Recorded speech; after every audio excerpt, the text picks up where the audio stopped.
프랑스의 지성이라고 하는 장 코크트가 세상을 향해 이렇게 말을 했습니다. 만일 당신의 집에 불이 난다면 당신은 무엇을 가지고 나오겠습니까? 사람들이 자기 가치관에 따라서 여러 가지가 있습니다. 나는 돈을 가지고 나오겠습니다. 나는 보석을 가지고 나오겠습니다. 나는 사랑하는 아이를 안고 나오겠습니다. 나는 집문서를 가지고 오겠습니다. 여러 가지 이야기를 했어요. 그 이야기를 들은 후에 장 코크트는 이렇게 합니다. 나는 만일 우리 집에 불이 난다면 나는 불을 가지고 나오겠다. 그 말의 의미는 불이 났으니까 불을 가지고 나오면 불이 꺼진다 하는 이런 의미가 아니에요. 그것은 불같은 열정을 말하는 거죠. 아무리 모든 것이 불 속에 태워진다 하더라도 내게 열정이 있다면 모든 걸 다시 시작할 수 있을 뿐만 아니라 회복하고 다시 새로운 창조, 새로운 붕을 일으킬 것이기 때문이다 하는 내용이죠. 열정이 이런 힘이 있는 거죠.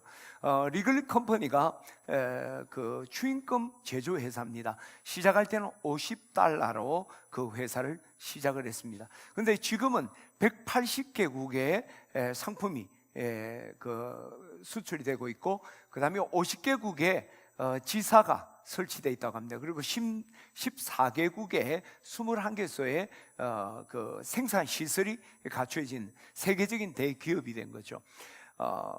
리글리 컴퍼니가 이런 세계적인 기업이 될 수 있던 비결이 뭔가? 그 회사 사무실에 글이 하나 붙였는데 그게 답이라고 생각해요.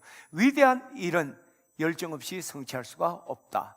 위대한 일은 열정 없이 성취할 수 없다. 위대한 일은 열정의 열매다 하는 걸 말하는 거죠.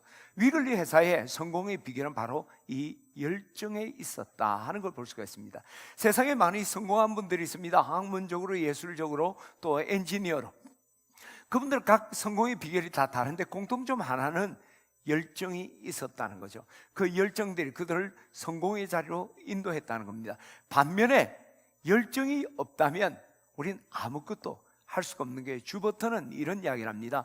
전기기관차는 그 물을 끓여서 그 수증기가 발생하면 그 수증기가 엔진을 돌려서 거기에서 동력을 얻어서 기차를 가게 하는 것이죠. 그런데 그 전기계기에 화씨 212도가 되지 않으면 엔진은 전혀 움직이지 않는 거예요. 아무리 물이 끓을 때라도 112도가 되기 전까지는 엔진을 가동하시지 못하고 기차를 움직이지 못하는 거예요. 그 이야기를 하면서 우리도 인생의 기차가 가는데 그 인생의 기차가 열정이 없다면 움직이지 않을 것이다. 또 기차가 가고 있더라도 열정이 식어지면 그 기차는 멈추고 말 것이다. 마치 전기기관차의 엔진을 수증기가 돌려서 하는 것처럼 바로 그 열정이 그런 것이라는 거예요. 그리고 난 뒤에 그는 또 이 열정이란 불 속에 있는 온기이며 모든 살아있는 존재의 숨결이다. 모든 살아있는 존재의 숨결이다. 사람은 열정이 있을 때 살아있는 것 같고 열정을 잃으면 죽은 사람이랑 마찬가지다. 그렇게 얘기하는, 실존 철학의 대가인 케르케고르는 절망, 열정을 잃은 절망, 열정이 없는 사람의 삶이 죽음에 이르는 병이다, 그렇게 이야기를 했어요. 이처럼 우리가 열정을 잃어버린 삶은 무기력하고 열매를 맺을 수가 없는 거죠. 따라서 우리가 정말 역동적으로 열매 맺는 삶을 살려면 우리가 열정을 잃어버리면 안 됩니다. 도리어 열정의 불을 활활 불태워야 될 줄 믿습니다.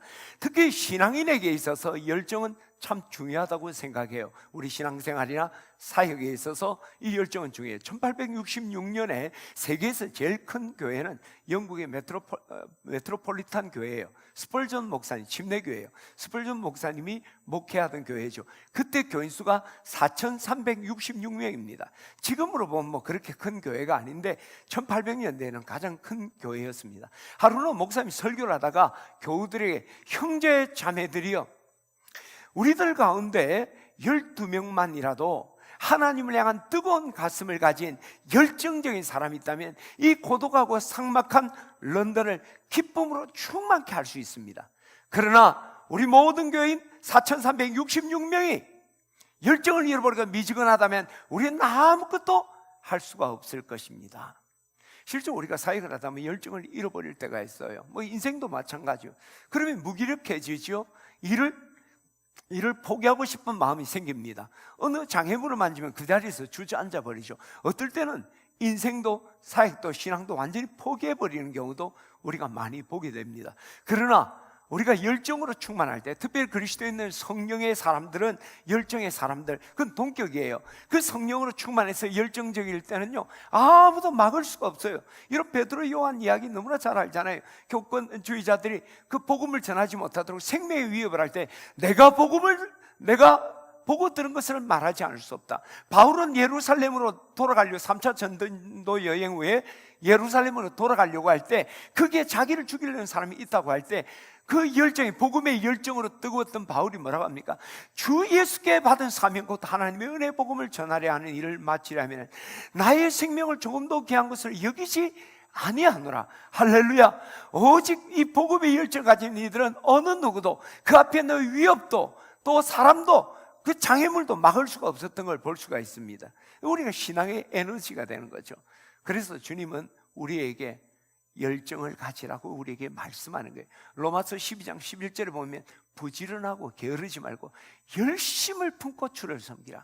열심을 품고 주를 섬기라. 할렐루야. 우리가 신앙생활을 할 때도 그냥 미적미적하게 하는 것이 아니라 열심을 품고 하라. 그래서 계시록 3장에 보면 라우디게아 교회가 나오잖아요.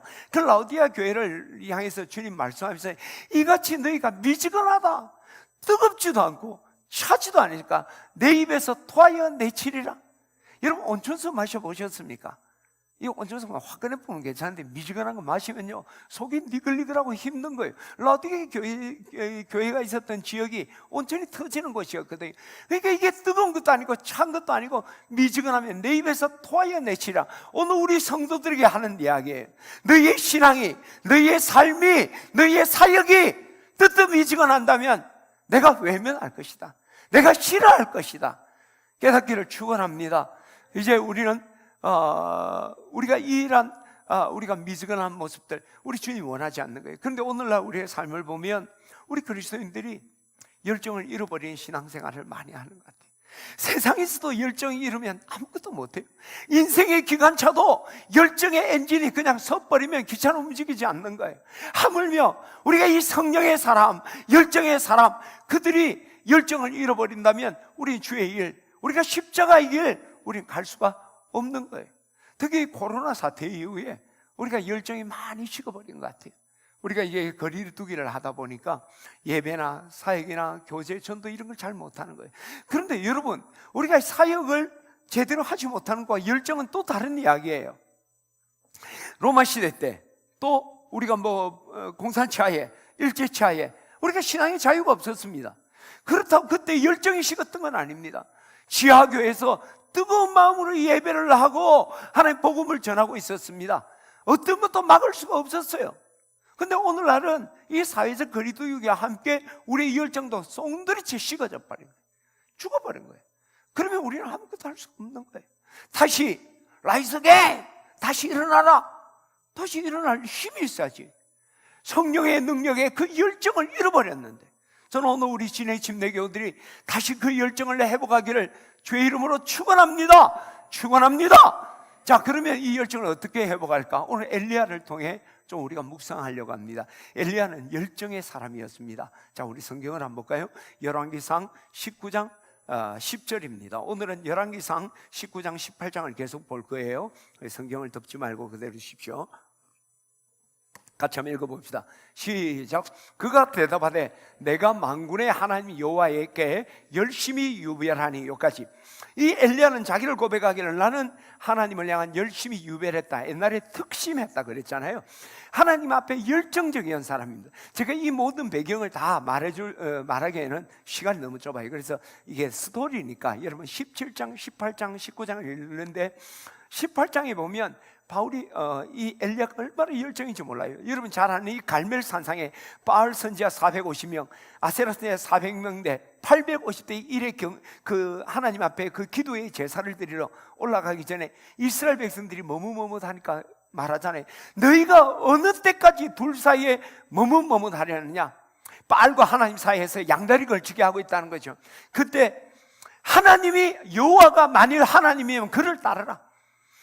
바알이 만일 하나님이라면 그를 따를지니라. 담대하게 모든 사람들이 자기 혼자 있는 것 같은 그런 지경에 열정적으로 외치고 있는 바울의 모습, 그리고 비가 온다 할 때 그 마차 앞에서 달려가면서 퍼포먼스를 보여주는 그 엘리야의 모습은 지극히 정말 성경 어디에도 이렇게 열정적인 선지자는 소개되지 않습니다. 18장을 집에서 꼭 읽어보시기 바랍니다.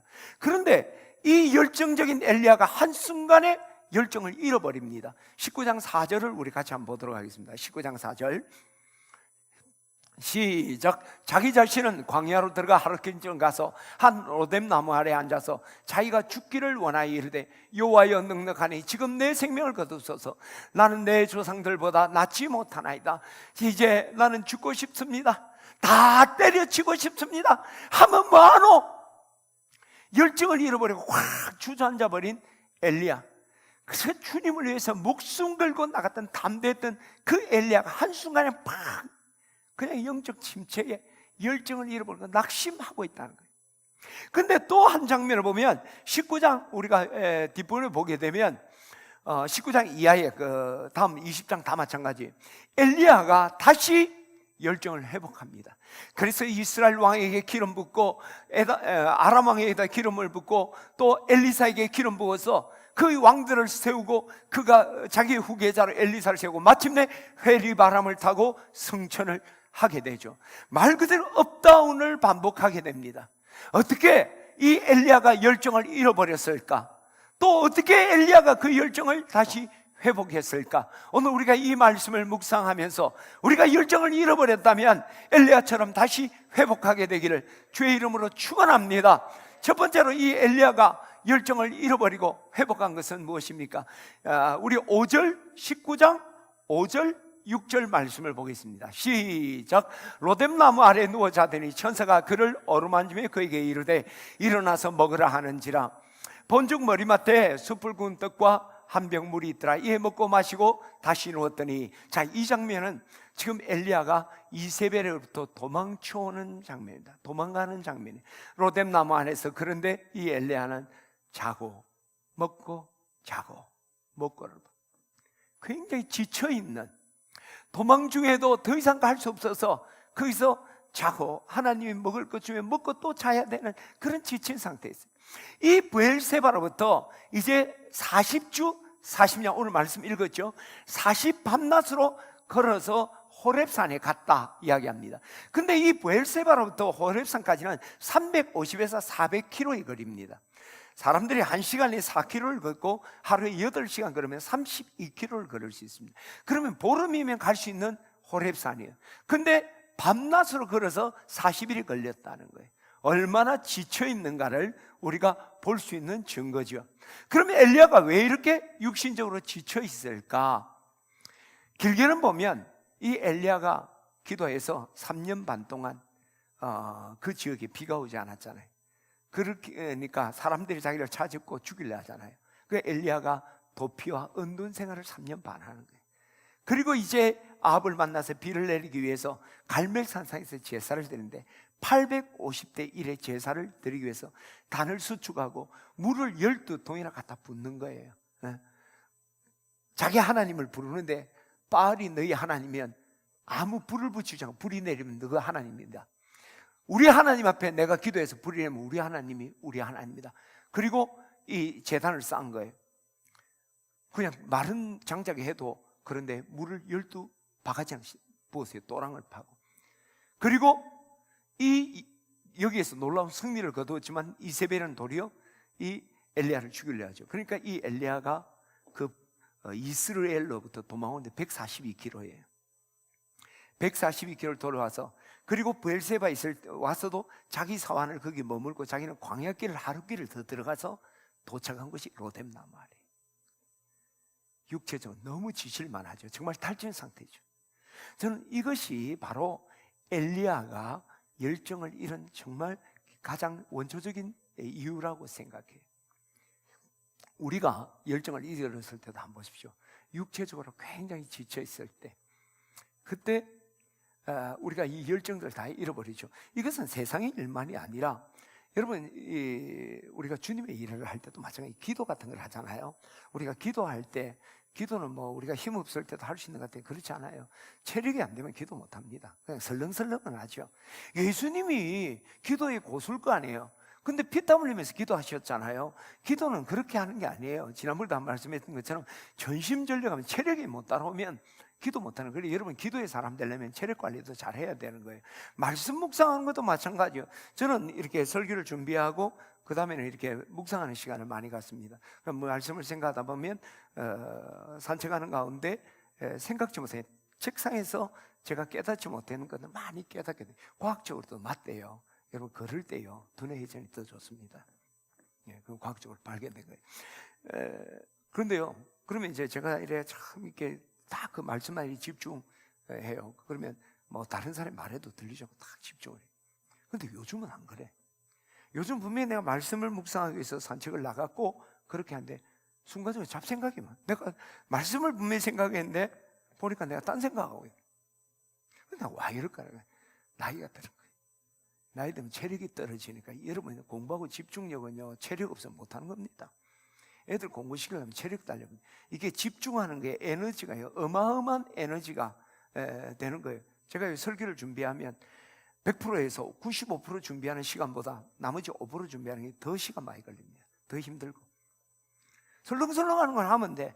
마지막은 이제 말 그대로 매조지하면서 깊은 묵상에 들어갈 때는요 그래서 피하는 거지 자꾸. 그래서 자꾸 미루게 되는 거예요. 왜냐면 그때만 머리가 너무 깨질 듯이 아픈. 그게 체력이라는 거예요. 우리가 이 체력이 안 되면 열정이고 사역이고 다 못하게 되는 거예요. 지금 엘리야가 그런 모양이고 우리도 마찬가지예요. 여러분, 오늘 우리가 이 열정을 읽고 있다면 먼저 내가 지금 너무 일에 지쳐있지 않는가 한번 살펴봐야 돼요.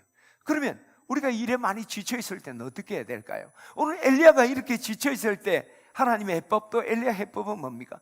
로뎀나무 아래 가서 쉬었다는 겁니다. 로뎀나무 자고 먹고 자고, 그리고 호렙산까지 지쳐서 40일 걸린 것도 있지만은 보폭 조정을 한 거지. 무리하지 않게 그 40일에 걸쳐서 호렙산에 갔습니다. 여러분들이 만일 육신적으로 지쳐서 열정을 잃었다는 것을 우리가 발견한다면 여러분 하는 일의 속도를 줄이면서 여유를 가져야 돼요. 그리고 쉼의 시간을 갖는 것 중요하다고 생각합니다. 이런 지혜를 갖기를 주의 이름으로 축원합니다. 그런데 많은 분들이 여기에서 오해를 하는 게 있어요. 우리가 휴식하는 것과 게으름 또는 포기하는 것을 비슷하게 생각하는 거예요. 여러분, 이거 전혀 다른 이야기입니다. 일을 멈춘다는 거에서는 우리가 휴식이나 포기하는 것이 비슷한 것 같지만 그 동기는 근본적으로 다르는 거예요. 여러분, 포기한 것은 우리가 미래에 대한 기대가 없습니다. 그저 내 앞에 환경에 부딪히고 내 육체의 한계에 부딪혀서 주저앉아 버린 거예요. 실패한 거예요. 끝난 거예요. 그러나 쉼이라는 것은 비전 어리들이 하는 거예요. 비전을 가슴에 품은 사람들이 꿈을 향해 도약에 필요한 에너지를 충전하기 위해서 쉬는 거예요. 그것이 쉼이라고 하는 거예요. 그래서 쉼은 겉으로 보면 쉬는 것, 멈춘 것 같지만 사실은 계속 움츠리고 있는 거죠. 2보 전진을 위해서 1보 후퇴하고 도약을 위한 몸을 움츠리는 것이 바로 쉼의 자리라는 거예요. 지금 이 코로나로 인해서 우리가 육체적으로 정신적으로 많이 피로한 상태에 있습니다. 차라리 그냥 막 일하고 의미가 있을 때보다 지금 이게 정말 피곤한 것 같아요. 육신적으로도. 이때 우리가 여러분이 너무 육신적으로 피곤하다면 일의 속도를 줄여야 돼요. 여유를 가져야 됩니다. 아니면 여러분 잠시 머물러서 쉬어야 돼요. 주에 일할 때도 마찬가지입니다. 일을 열심히 하다가 보면 우리가 지쳐버리는 거예요. 그러면 사역이 안 되는 거예요. 여러분, 그냥 용심으로 하면요, 그 여성교 회장을 시켜서 그래서 하는데, 우리 교회는 여성교 회장하면 모든 일도 다 맡겨서 대통령 중심제인 나라에 맡게 그 사람에게 모든 걸 다 맡겨버리는 거예요. 그러면 하다 보면, 근데 이제 중간에 나 못해 하는 분도 있지만 의지가 있는 분이 있어요. 믿음하고 관계없이 의지 있는 분은 열심히 해, 힘들어도. 그리고 그 회장을 놓는 순간 교회고 신앙이고 다 때려쳐 버려요. 제가 한두 번 보는 게 아니에요. 그렇게 하는 게 아니에요. 감당할 수 없을 때는 우리가 쉼의 시간을 가져야 됩니다. 그런데 우리가 이 쉼의 시간이 우리가 다음을 위해서 에너지를 충전하고 준비하는 시간이 돼야 돼요. 지금 코로나로 인해서 우리가 꼼짝달싹 못하고 그냥 고통을 호소하고만 있을 것 아니야. 이때 잠시 여유를 가질 뿐만 아니라 코로나 이후에 내가 어떻게 달려갈 것인가, 어떻게 도약할 것인가, 에너지를 비추어. 그냥 뛰면 뛰어집니까? 힘을 모아야죠. 힘을 모아야죠. 그리고 점핑을 하는 거지. 할렐루야! 그런 준비가 있는 우리 교우들 되기를 주의 이름으로 축원합니다. 두 번째로 엘리야가 열정을 잃어버린 이유는 무엇일까? 자, 이 갈멜산사에 아까 이야기했죠. 뭐 이야기가 너무 길기 때문에 여러분 꼭 집에 가서 읽어보세요.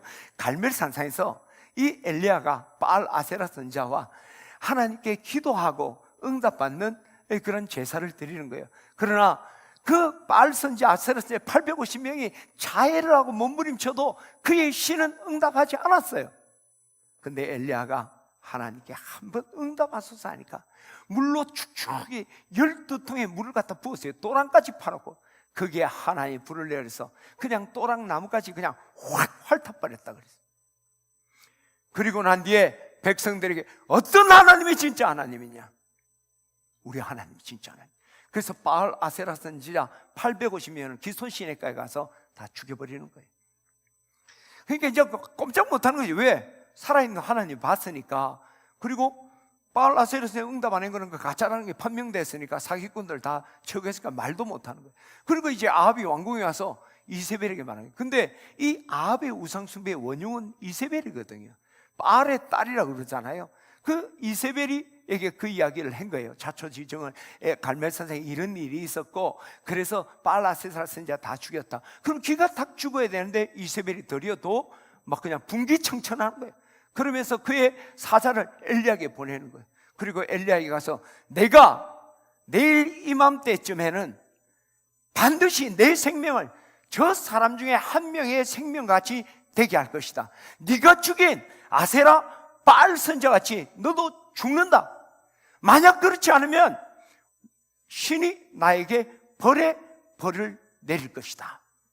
반드시 그 이야기를 들은 엘리야가 이제 이러다가 안 되겠다 해서 그가 이제 브엘세바로 142km가 떨어진 브엘세바로 도망을 갔고 그 브엘세바에서도 자기 사환을 두고 광야길 하룻길 들어가서 로뎀 나무 아래서 이제 주여 이제 넉넉하오니 여호와여 넉넉하오니 내 생명을 거두소서 내가 내 조상들보다 낫지 못합니다 하고 다운되어 있는 모습. 여기서 보면 이 엘리야가 그냥 열정을 잃어버렸던 것은 육체적인 피곤함과 더불어 이세벨의 말에 딱 사라져요. 물론 이세벨을 두려워했던 건 아니에요. 그러나 이세벨이 지금 기가 죽고 도리어 엘리야에게 무릎 꿇어야 될 판에 도리어 엘리야를 죽이겠다는 그 말이 엘리야의 마음을 확 사로잡은 거예요. 그 순간 열정이 온데간데 없이 확 식어져. 우리가 이 사역을 할 때도 마찬가지. 우리 인생 뭐 사업이나 사역 다 마찬가지. 할 때 부정적인 말 한마디가 우리를 확 무너지게 할 때 있어요. 사역을 하는데 정말 열심히 하는 거예요. 막 그렇게. 그런데 불평하고 비난하는 말을 딱 들으면 딱 하기 싫어지는 거예요. 그래서 요즘 코로나 이런 때 되니까 사역하는 게 힘든 게 아니라 사역을 같이 하자고 부탁하는 그게 더 힘들어. 여러분, 무슨 말인가? 여러분도 지도자가 되고 알아요. 근데 뭐 이제 이러면 이제 뭐 좀 같이 합시다. 이렇게 될 때 참 이해가 안 되네. 이때 꼭 그런 일을 하려고 합니까? 뭐, 그죠? 참 일을 많이 한다, 쓸데없는. 또 이제 우리 목사님, 우리가 그런 이야기 많이 해요. 목사님들은 너무 쉽게 생각하는 것 같아요. 지금 이 세상이 어떻게 돌아가는지도 모르고 너무너무. 여러분 일어납시다, 라이즈 갱! 하면 목사님은 진짜 세상을 몰라도 모르는 것 같아요. 그러면 내가 오늘 다시 일어납시다 말하고 싶어도 어때요? 기가 팍 죽어버려요. 안 되는 거지.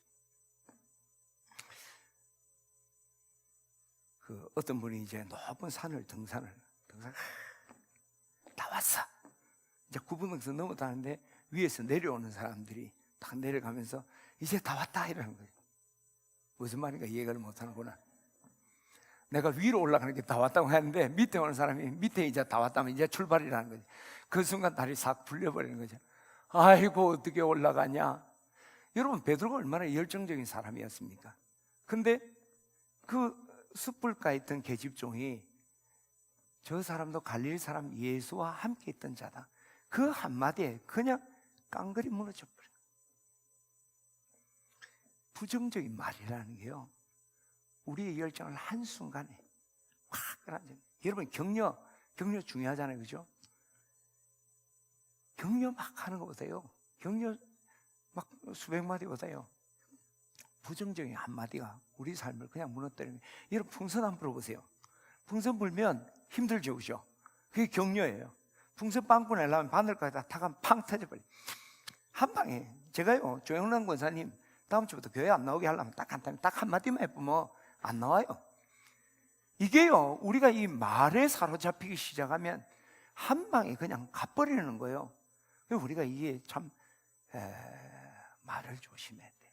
말을 저는 우리 교우들이 이 말에 좀 이렇게 우리가 좀 조심하고 상처 주지 않으려고 노력을 좀 해야 돼요. 근데 이게 말에 능할 수 있는 사람 누가 있어요, 그죠? 원하지 않게 실수하신데 우리가 부정적인 말로 인해서 그 사람이 열정을 식지 않도록 노력해야 돼요. 근데 더 중요한 사실은 부정적인 말을 하지 않으려고 하는 것만이 아니라 근본적인 내가 다른 사람 말에 자꾸 우면하지 않고 휘둘리면 안 돼요. 너무 우리는 다른 사람 말에 경청해야 됩니다. 그러나 그것은 참고용이지 내가 무조건 따라가는 건 아니에요.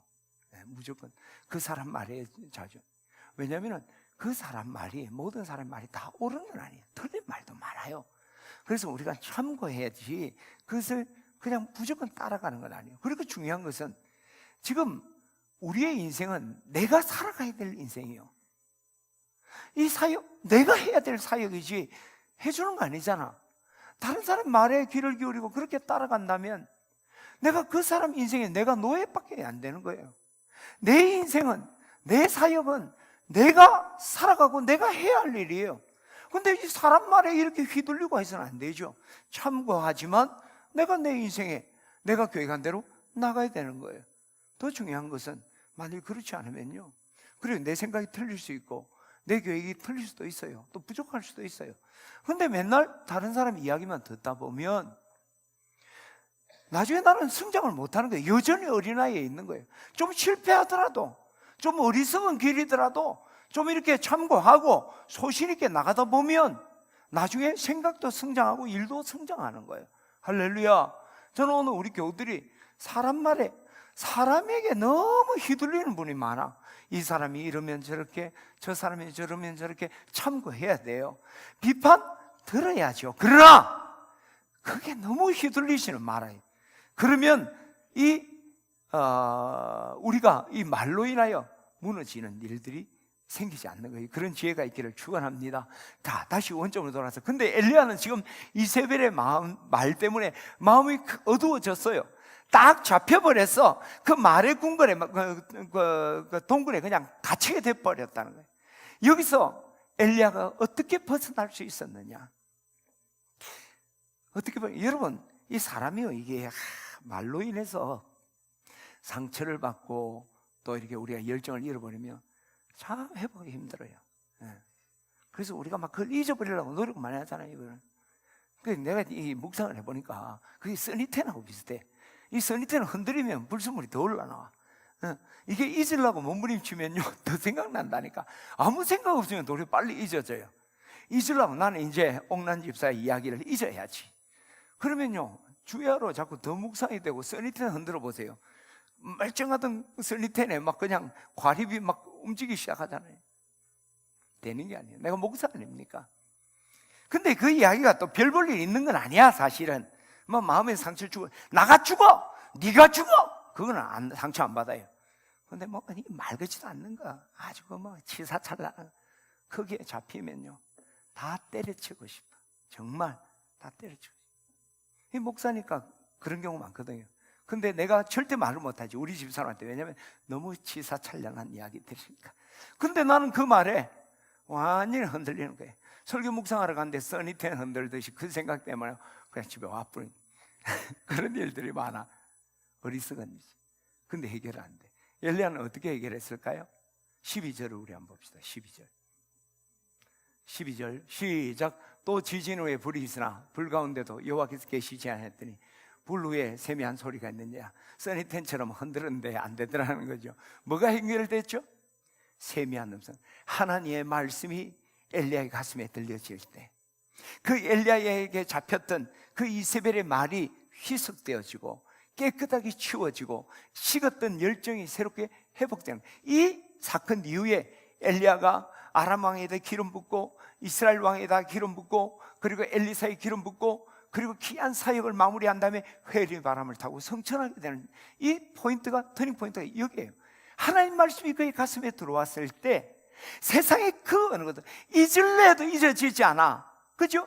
상처받은 말 잊으려고 해서 잊으려고 해도 잊어지지 않고 어떤 몸부림쳐도 안 되는데 하나님 말씀이 쓱 들어오니까 씻은 듯이 사라진다는 거예요. 할렐루야, 할렐루야.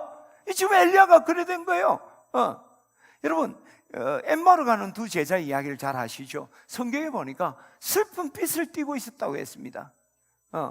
그 이스라엘의 속량자인 줄 알았던 그 예수가 십자가에서 무기력하게 죽는 거예요. 그리고 부활의 소식은 들었어요. 그러나 믿을 수가 없어. 그러니까 십자가에서 죽은 예수만 생각하고 절망이잖아요. 이제 예루살렘에 무슨 소망이 있을까? 그냥 엠마오로 왜 가는지는 몰라요. 근데 막 집으로 가겠다, 나는 때려치우겠다, 뭐 이런 형편이에요.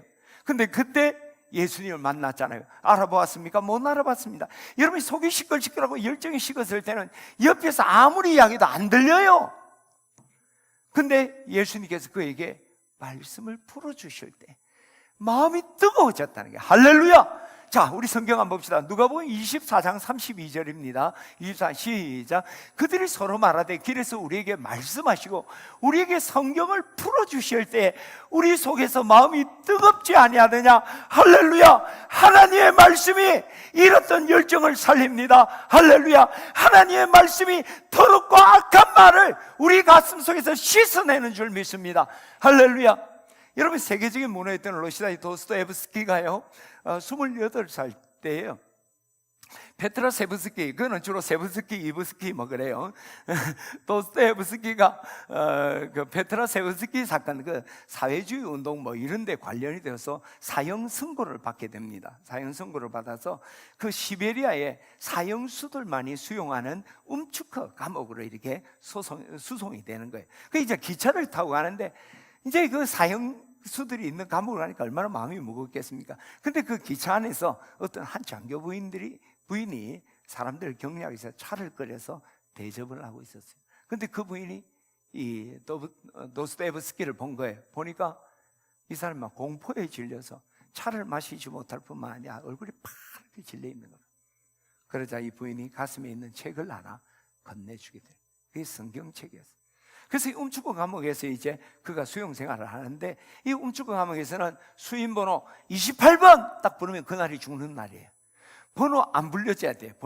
번호가 안 불려지기를 기다리고 있는. 아침 되면 내 번호 부를까 두렵고, 밤 되면 휴, 살았다, 그런 공포 속에. 근데 그때 도스토옙스키가 그 부인이 준 성경을 읽기 시작했어요. 식었던 열정이 일어나기 시작했습니다. 세상을 보는 눈이 바뀌게 돼요. 자기 인생의 가치관과 인생의 생각들이 완전히 근본적으로 바뀌기 시작했습니다. 그래서 이제는 사형수로, 똑같은 사형수였는데 이 성경을 읽는 순간 그는 삶의 의욕이고 이 땅만이 아니라 더 큰 꿈을 가슴에 품기 시작했습니다. 어느 날 이제 도스토옙스키의 수임번호를 부르게 되는 거예요. 몇 번? 도스토옙스키가 사형당하는 날입니다. 순간이죠. 근데 그때 러시아 황제가 특별 사면령을 해서 그가 습하겠습니다. 그 후에 이 도스토옙스키가 세계적인 문학가가 되는 거야. 여러분이 잘 아는, 읽지는 않았을지라도 잘 아는 제와벌, 카라마초프 그 형제 맞죠? 카라마초프가의 형제들, 백치, 이런 유명한 열정적 책 있잖아요. 열정적 썼네요. 성경이 그의 인생을, 그의 두려운 마음 다 씻어내고 그에게 식었던 열정을 이렇게 믿으시면 아멘. 여러분, 시편 119편 50절을 우리 같이 한번 읽어볼까요? 너무 귀한 말씀이에요. 여러분 지금 열정을 잃고 두려움과 낙심 속에 있다면 이 말씀 기억하세요. 시편 119편 50절입니다. 주의 말씀은 나의 곤란 중에 있는 힘이라. 주의 말씀 나를 살리게 되는. 자, 시작. 이 말씀은 나의 곤란 중에 위로라.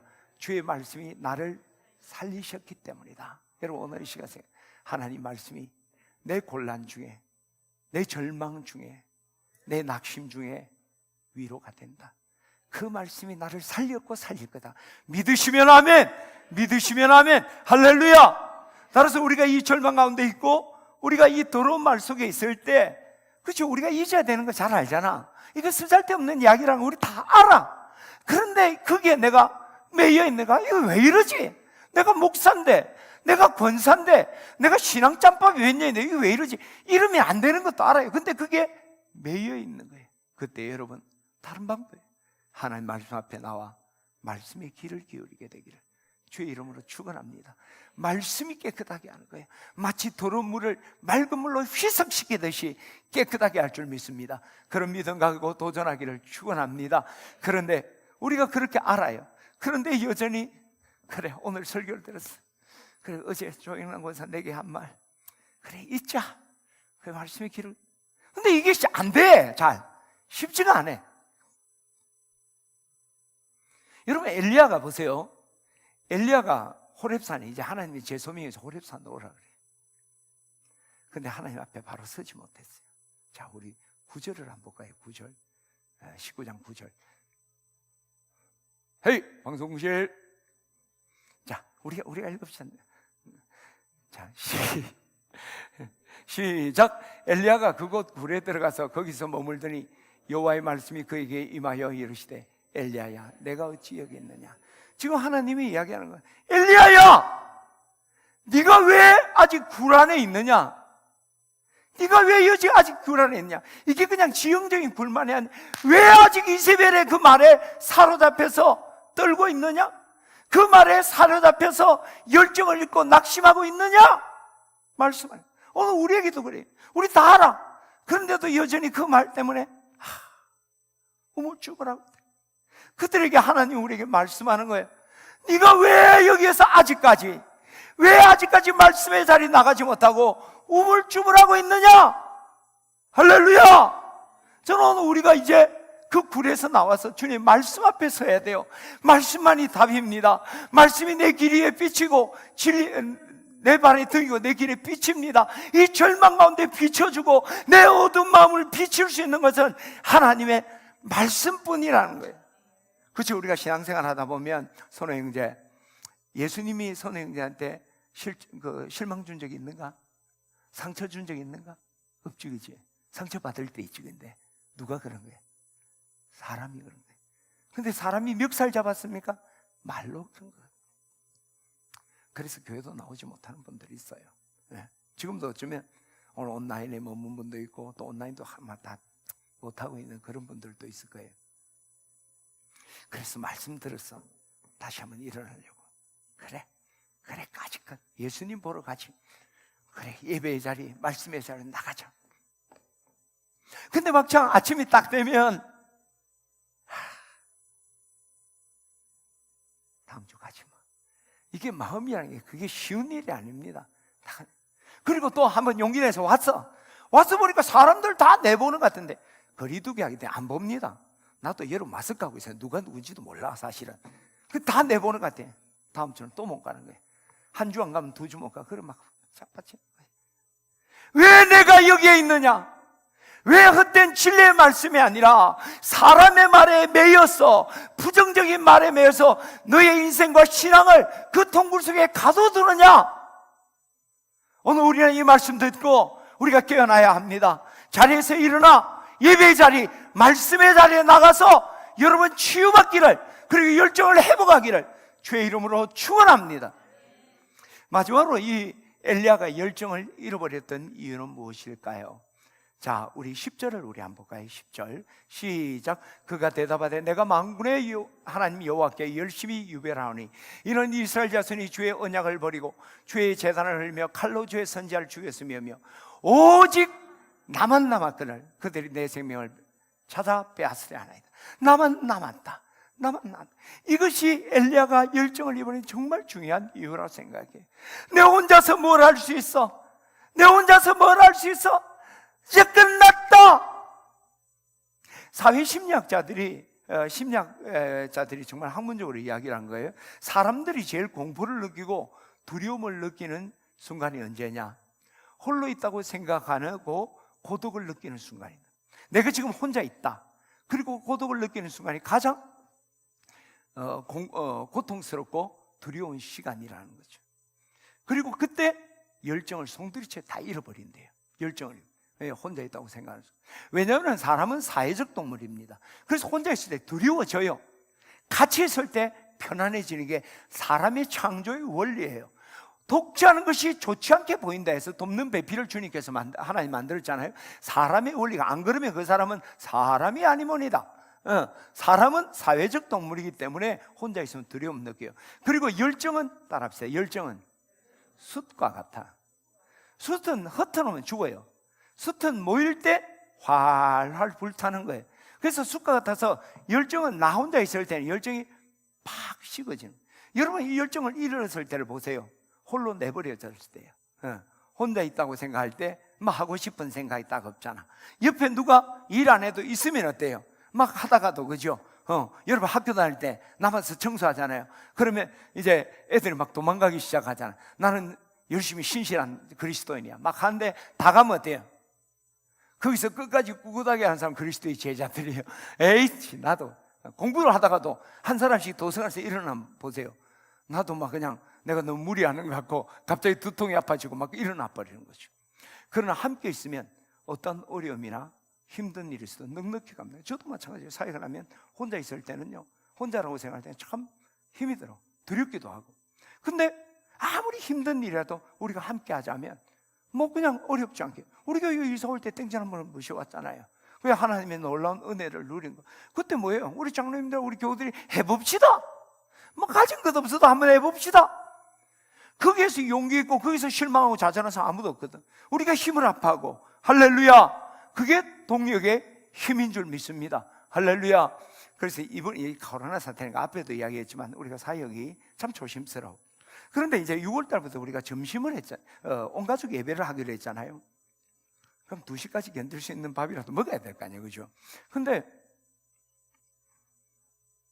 이게 일을 하는 건 좋은데 혼자 다 못하는 거예요. 누가 도움을 구하긴 해야 되는데 그 도와달라고 말하는 게 쉽지가 않아요. 도와달라고 말했다고 잘못, 그죠? 네 정신이 있나? 지금 이 시대에 지금 밥을 먹어야 되겠나? 딱 이래버리면, 그래 밥이 끓여 먹고 싶더라, 또 이래 이야기합니다. 그러면 사람이 갑자기, 그죠? 성가대 지휘자도 그렇죠. 그래서 성가대 같이 합시다. 그 거리두기에 대해서 술자리도 없던데요. 뭐 그래 이야기하겠지. 그 연습할 때 그 코로나 이건 어떻게 할 겁니까? 마스크 쓰고 연습하겠습니까? 뭐 그게 두려운 거야. 그렇게 말하는 사람은 없는데, 그 이제 총여성회장이 너무 걱정이 많은 거야. 아이고, 뭐 하긴 해야 되는데 하려면 손은 필요한데 말도 못하고, 그것도 임원들은 뭐 4-5명 갖고 할 수 없잖아. 막 걱정이 늘 근심이. 그래서 이걸 하고 나는데 막 지난주에 빵갈빵갈. 왜 이래? 이거 막상 이렇게 일을 하려니까 사람들이 그건 생각지 않은 사람 와서 막 도와주대. 손이 남을 정도로 막 그래. 그러니까 막 힘이 생기더라고. 막 하고. 그래서 오늘 김밥 줍니다. 떡 먹으니까 목맹대가 샌드위치 했잖아요. 근데 이 동력 바를 한번 받다 보니까 피일이 받아갖고 어제 또 이게 딱 여러분 상하지 않게 하기 위해서 어제 재료 다 잘라놓고 오늘 다 볶은 거예요. 걱정하지 마세요. 김밥 지금 말고 있잖아요. 일부에부터는 재밌게 말고 있는 거예요. 동력의 힘입니다. 동력의 힘. 저는 우리 교우들이, 그렇죠, 우리 신앙은 홀로 하는 거 아닙니다. 여러분 동역자를 늘 구하십시오. 동역자 찾지 않고 외롭다 성가대 주의자, 성가대원 없다 하지 말고 주구장창 성가대원 찾으러 다녀야 돼. 할렐루야. 신방 가고 찾아가고 격려하고, 그죠? 목사님들을 괴롭히고 그래갖고 성가대원을 하고 하면 되는 거예요. 그리고 힘들어하는 분이 있으면 일어나라, 와 그러라 하지 마세요. 손을 붙들어주고 동력해줘야 돼요. 할렐루야. 그 사람은 지금 일어날 힘이 없는데 자꾸 일어나는. 예수님이 그랬잖아요. 배불리 먹어라. 그리고 춥게 있지 마라. 옷 한 벌 주고 빵 하나 주고 배굶지 말아야지. 아무도 주지 않아서 배고프지? 님 밥 먹어라. 와, 옷을 벗고 있노? 옷 한 벌 주지도 않으면서. 동역자가 되시기를 주의 이름으로 축원합니다. 그런데 정말 중요한 것은요, 오늘 우리가 중요한 진리를 하나 깨달아요. 제가 하는 그대로 따라합시다. 우리는 마스크 신다고 말 안 할 수는 없잖아. 우리는 구원받은 이후 한 번도 혼자 있은 적이 없다. 우리는 구원받은 이후 홀로 있은 적이 한 번도 없어요. never, 전혀 없었어요. 왜? 하나님이 늘 우리와 함께 하셨습니다. 히브리서 13장 5절에 보면 도를 사랑한 줄 말고 있는 바 족한 줄 알아라. 그가 친히 말씀하시기를 내가 너희를 결코 떠나지 않고 너희를 버리지 아니하리라. 할렐루야. 그가 친히 말씀하신 거예요. 할렐루야. 그 하나님 늘 우리와 함께 하십니다. 두려워 말라, 내가 너와 함께 함이라. 놀라지 말라, 나는 내 하나님이라. 마태복음 28장 20절에 내가 너희와 항상 함께 있으리라 하시니라.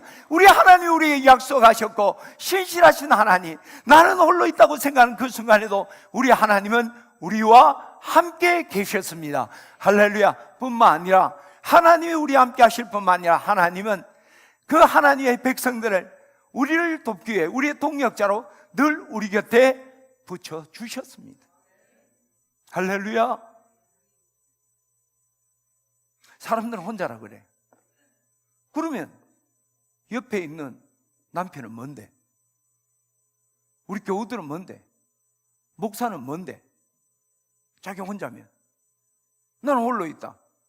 제가 한 번은 목회 일하다 보면 마음이 속상한 일이 있잖아요. 아이고, 내 혼자 뿌이다. 뭐 그렇게 이제 내가 낙담해서. 그러니까 옆에서 갑자기 우리 집에 막 우는 거야. 니 왜 우는데? 그럼 나는 뭔데? 내가 네 마누라인데 네 혼자라면 나 뭐냐는 거지. 생각해보면요, 우리 참 웃기는 이야기라는 거예요. 하나님이 늘 함께 하셨을 뿐만 아니라 하나님은 늘 우리 곁에 우리를 도울 자를 준비해 주셨습니다. 믿으시면 아멘. 그런데 왜 혼자라고 생각할까요? 왜 혼자라고 생각할까요? 나를 위해 준비된 동역자를 우리가 보지 못하고 알지 못하기 때문입니다. 그리고 내 곁에 있는 분을 하나님이 동역자로 보내주는데 동역자로 생각지 않는 거예요. 여러분 성경 한번 보세요. 오늘 18절 한번 볼까요? 19장 18절. 엘리야가 지 혼자라고 하니까 예수님께 하나님께서 그 처방으로 말씀하는 거 아니에요? 자, 시작. 그러나 내가 이스라엘 가운데 7,000명을 남기니 바알에게 물질 꿀지 아니하고 다 바알에게 입맞추지 아니한 자니라. 엘리야가 내 혼자다니까 내가 너에게 동역자 준다 용기를 준 것만이 아니라 엘리야야, 아직 바알에게 무릎 꿇지 않는 7,000이 있다. 나는 혼자라고 했지만 나 뒤에 나와 동역할 주의 나라를 이룰 많은 동역자들이 있다는 걸 몰랐던 거지. 보지 못해. 우리도 회장이 돼서 앞에 총대 메고 가면 혼자 다 하는 것 같이. 그래서 너무 힘들어. 그만하고 싶어. 너무 고통스러워. 그러나 여러분 기억하십시오. 여러분 뒤에 여러분이 알지 못하는 중보의 동역자들, 격려자들, 여러분과 함께하는 수많은 회원들이 있다는 걸 깨닫기를 축원합니다. 목장할 때도 너무 외롭잖아요. 힘들잖아요. 목장하자면 다 못한다 하고 바쁘다. 그래서 내 혼자인 것 같아요. 목장이랑 우리 목사님 난 내 혼자 아니에요. 하나님이 여러분을 위해서 도울 동역자들을 준비하고 있는 거예요. 바알에게 무릎 꿇지 않는 7,000이 있다. 할렐루야. 뿐만 아니라 여러분, 우리가 지금 내 눈에 알고 있는데 보지 못하는 일도 있어요. 여러분 오늘 그 열왕기상 19장 13절을 한번 보세요. 13절 중요한 구절이에요. 자, 시작. 이세벨이 여호와의 선지자들을 죽일 때에 내가 여호와의 선지자 중에 100명을 50명씩 굴에 숨기고 떡과 물로 먹인 일이 내 주에게 들리지 아니하였느까. 지금 이 장면은 갈멜산 사건 이전 18장이에요. 18장 13절. 갈멜산 이전의 사건이에요. 그러니까 이제 엘리야가 3년 가뭄이 이제 지나고 하나님이 아합에게 이제 비가 내린다는 이야기를 하라고 나가고, 그때 아합과 국내 대신이었던 오바댜가 이제 이 사실을 모르고 물을 찾으러 다니는데 서로 따로따로 가게 되는 거예요. 오바댜가 엘리야를 만난 거예요. 그 엘리야가 내가 여기 있다고 아합에게 말하라. 그러니까 이 오바댜가 깜짝 놀라는 거예요. 내가 여기 있다고 간 사이에 왕한테 말하면 당신이 싹 자리를 피해버리면 나는 거짓말쟁이고 난 맞아 죽습니다. 이 지난 3년 동안 수많은 사람들이 당신을 찾으려 했는데 당신은 바람과 함께 항상 싹 싹 사라지지 않았습니까? 이번에도 그러니까 하지 마십시오 하면서 이야기를 하는 거예요. 나는요, 내가 아합의 쫄병 같지만 나는 하나님을 경외하는 자예요. 내가 이세벨이 선지자 죽일 때 50명씩 굴에 따로 숨겨주고 내가 먹여 살린 사람입니다. 그 이야기예요. 근데 자, 이 이야기를 통해 우리가 깨닫는 게 뭐예요? 지금 엘리야 갈멜산 사건, 그 이후에 로뎀 나무 아래서 그만 살고 싶다 막 그러고 있잖아요. 혼자 남았다는 거예요. 엘리야는 이미 빠르게 물고 칠 줄은 몰랐어요. 이 100명이 있다는 걸 알았어요. 그렇잖아요. 18장에 알았다니까. 근데 내 혼자 남았다는 거 왜 그랬을까요? 독불장군이라서 그를 자기의 동역자라 생각을 안 한 거예요. 만일 그때 엘리야가 그를 나의 동역자라고 생각했으면 홀로 있다 이야기하지 않고 영적 절망에도 빠지지 않았어요. 지금 100명, 50명씩 50명씩 준비된 사람들이 있었다니까. 엘리야가 알고 있었다는 거야. 근데 인정하지 않아요. 오늘 여러분도 기억해야 됩니다.